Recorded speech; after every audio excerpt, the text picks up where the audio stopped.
Hi, kamusta ka, and hello to every single one of my new subscribers. There has been quite a few of you in the last couple of weeks. Kind of slacking a little bit on the video making, so I felt the need to throw this one in here. And because there was a subscriber who specifically requested that I kind of give an overview of how the trip went as far as traveling from the United States to the Philippines during a pandemic. So first off, I apologize. It has been a few weeks since I made another video, and there is quite a bit of footage from the trip. As you can see, I'm no longer in the Philippines. I am in my humble abode, but there is quite a bit of footage that I still have to upload, but life is getting in the way. I work a lot. So also, happy 4th of July for those of you in the United States. Today is the 4th of July that I'm recording this. And if you're not from the United States, well, it's the U.S.'s Independence Day, and I'm doing this inside. I would rather do this outside, but there's a lot of fireworks going off, and I would never get this video complete. Anyways, to start it off, me and Harry met in 2019 online. I won't say exactly where. If you want to know that, feel free to DM me. But so we met in 2019, early 2019. We decided to make things official towards the end of 2019. I had already made plans in November-ish of 2019 that I was going to come in May of 2020. And I purchased my tickets and I did all that. Then COVID happened. We all know the struggle. If you're a long-distance relationship, we know the struggle that COVID has put and the strain it has put on relationships. So we waited till the last minute. I think I canceled all my plane tickets and accommodations around the end of April. And it was horrible. So we waited. We thought things will get better soon enough. We'll just wait it out, see what happens. And another year goes by. We celebrated our first year anniversary. We just started getting even more and more hopeless by the day. By the time 2021 rolled around, we were both really just kind of over the long distance portion. I mean, we were still strong. It wasn't really affecting us as a relationship. It was just getting old, you know. I would say we joked about, towards the end of 2021, we were just joking around about, well, everybody else is, you know, going and getting married online via proxy on Utah County. I believe Utah was the only state in the US that offered online marriages when two people don't have to be in the same place. We joked around about it. I was like, let's just get married so I could come over there, because at the time, Philippines was only allowing people that held visas for retirees, people that were spouses of Filipino citizens, or had children that were Filipino citizens. Towards December, we said, you know what? Screw it. And we did it. So I got all the paperwork ready, and I filed through Utah County, and I had my mother as my witness, and she had her family as witnesses with her best friend.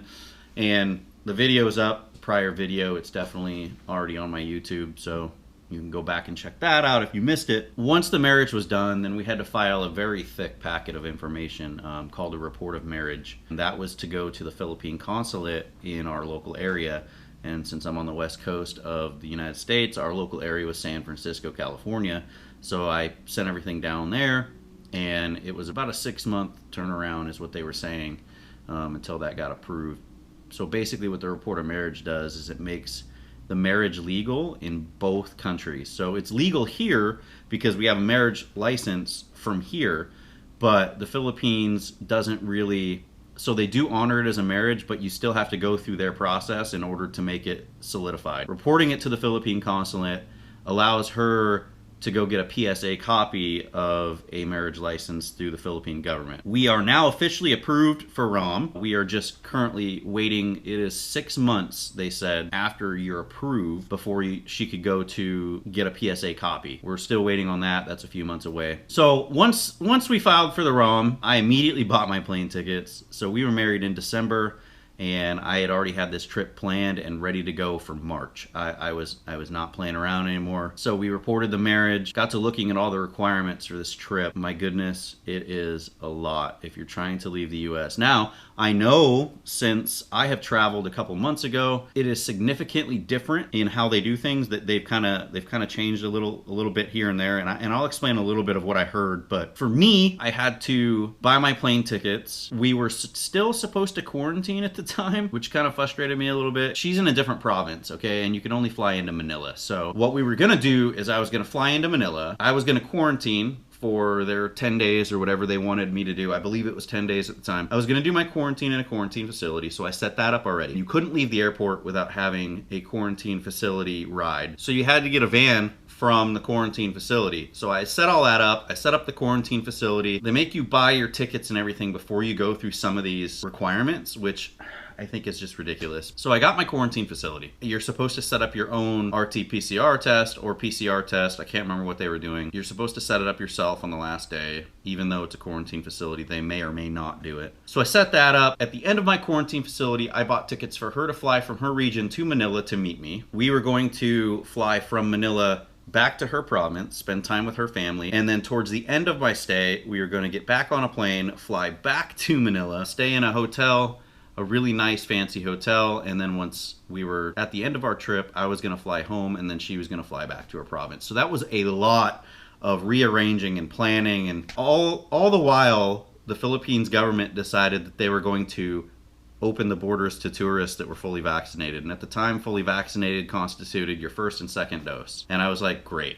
So now I don't need to quarantine anymore, but we already have all the plans to go here, go there. So what we did was we kept the quarantine time, just got rid of the hotel and got a really nice hotel and an Airbnb during that first stay in Manila. And we decided to keep the same dates that I was going to be in Manila and just kind of go see it. I hadn't been to Manila since 2016, so I was super excited to see it again. A little nostalgia for me going back to, you know, like the Mall of Asia and places like that I remember going to. That's what we did, and the rest of the requirements. So we got the tickets, I had my vaccine card, I was required to purchase travel insurance that covered COVID-19 up to $30,000. So I had to buy separate travel insurance. I also had to go on the Philippines One Health Pass. I believe that's still a thing right now.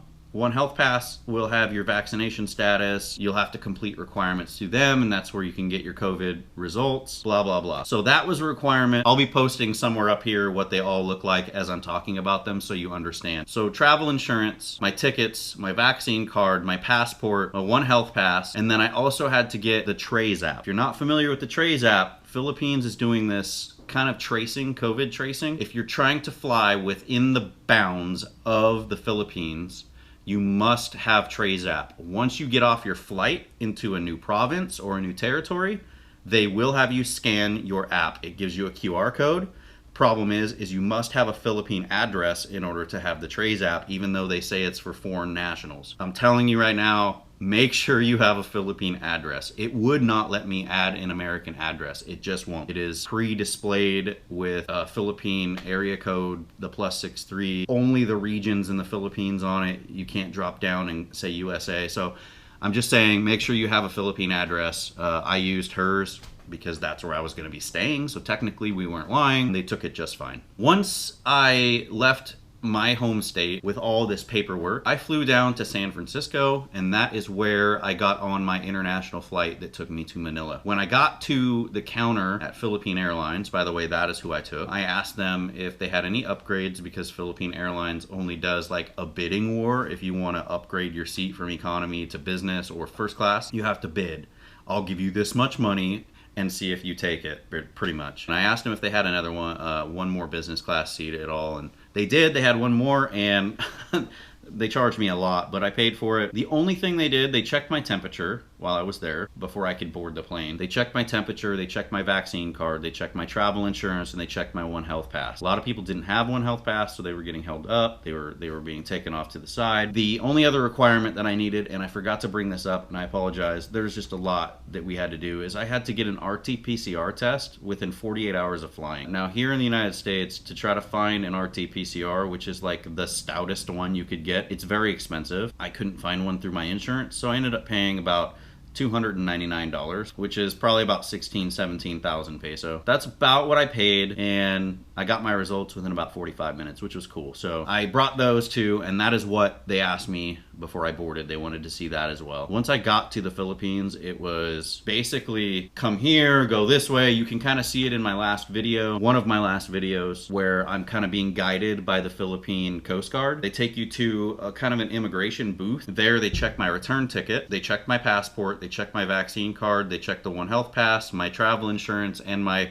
and my COVID-19 results. Once they checked all that, they stamped my return ticket that I was good. They let me on my way. I went to immigration where he checked my passport one more time, stamped my passport, took a picture of me, and I was good to go. After that, I was in the Philippines. No issue. On the way out, to come back to the United States required a 24-hour COVID test, and I was able to find one locally in Manila, and I had to make an appointment. They did the whole swabbing, whatever, and I had results within about an hour, which was really good too, because they did ask for that on my return. My return was a lot easier. They basically just verified that I had a negative COVID test, that I had a legal passport. That was it. The changes are as follows now. You are only required to have a COVID test prior to your departure to the Philippines if you are not fully vaccinated. Now, fully vaccinated in the eyes of the Philippine government right now is considered first and second dose and up to date on your booster. Please listen, up to date on your booster. If you do not get a COVID negative test and you think your first and second dose is your fully vaccinated status and you do not have a booster, they will send you back on a return flight out of your pocket and you will not be able to enter the country. With that being said, that is a requirement now. You can either do a 48-hour RT-PCR or you can do a 24-hour antigen test. Antigen tests are way easier, they're simpler, they're cheaper, they're quicker. Those are your requirements. Or you can get your booster shot, and once you have your booster shot, you don't need any of that. You no longer need travel insurance. I believe they still require your One Health Pass, and I know within the bounds of the Philippines, they're still using Trey's app. So One Health Pass and Trey's app, your return ticket, your vaccine card with booster, and your passport, and you should be good to go. There should be no issues why you can't get into the country. To the United States, I don't know if anything has changed yet. I haven't heard of anything. I'm kind of keeping up with it because I do have to come back to the Philippines sometime in November. I am getting ready for that. I do have some exciting news once I start uploading all this footage that I haven't uploaded yet, and I feel bad for it, so I'm sorry about that. I hope you guys enjoy the next couple videos whenever I can get to them, and I feel really bad that I haven't gotten to them, so I'm sorry for that. But I'm gonna put a little sneak peek of some news that I can't wait to tell you guys, but I'm gonna put it here at the end, and I will catch you guys in the next one. Peace. I want to congratulate the uncles and the aunties and the mamala and the papalo